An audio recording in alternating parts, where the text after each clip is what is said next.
તો આ તરફ રાજકોટમાં સીબીએસઈની માન્યતા વિના ગેરકાયદે ચાલતી સ્કૂલો સામે પોલીસે તપાસનો ધમધમાટ આગળ વધાર્યો છે।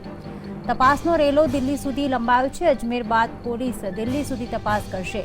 જોકે સીબીએસઈની માન્યતા મામલે 4 સ્કૂલો સામે ચાલતી તપાસમાં રાજકીય નેતાઓ દ્વારા પ્રેશર ઊભું કરાઈ રહ્યું છે। સ્કૂલ સંચાલકોને બચાવવા મોટા માથાઓ પણ હવે સક્રિય બન્યા છે।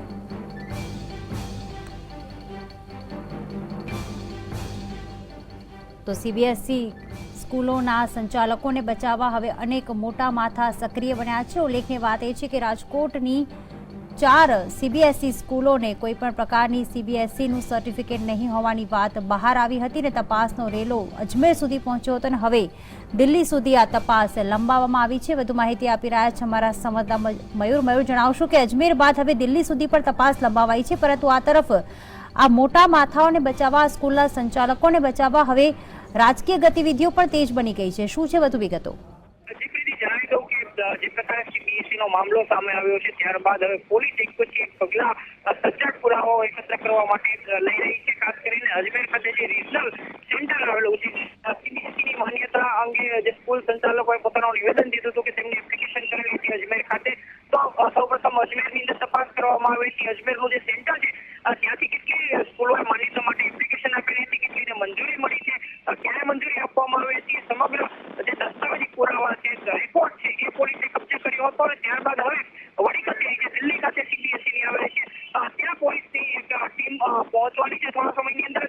દિલ્હીની અંદર જે મેઇન સેન્ટર છે તેની પાસેથી એક આખું લિસ્ટ મંગાવવામાં આવશે કે ગુજરાતની સ્કૂલોને માન્યતા આપેલી છે, કયા કયા શહેરની અંદર માન્યતા આપવામાં આવી છે, કયા કયા ટ્રસ્ટ હેઠળ માન્યતા આપવામાં આવી છે, તેના ફીના ધારાધોરણ શું છે, કેટલા ક્લાસની મંજૂરી છે, એ તમામ વિગતો લઈને લગભગ આવતીકાલ સાંજ સુધીની અંદર જે રાજકોટની પોલીસ ટીમ ગઈ છે તે રાજકોટ પહોંચી શકે એમ છે।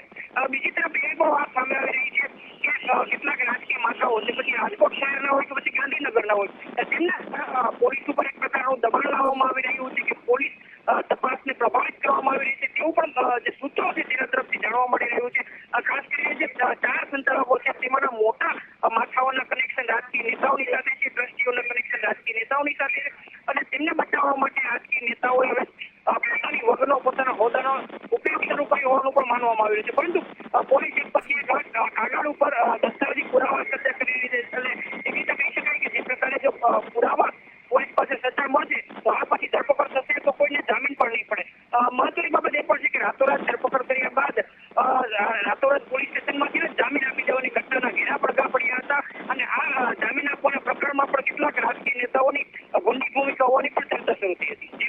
આભાર મયુર સમગ્ર વિગતો બદલ। તો અજમેર બાદ હવે દિલ્હી સુધી તપાસ લંબાવવામાં આવી છે, પરંતુ સાથે સાથે આ સ્કૂલના સંચાલકોને બચાવવા માટે હવે મોટા માથાઓ પણ મેદાને પડ્યા છે। ગાંધીનગર હોય કે રાજકોટના રાજકીય નેતાઓએ આ સ્કૂલના સંચાલકોને છાવરવાનો પ્રયાસ કરી રહ્યા છે।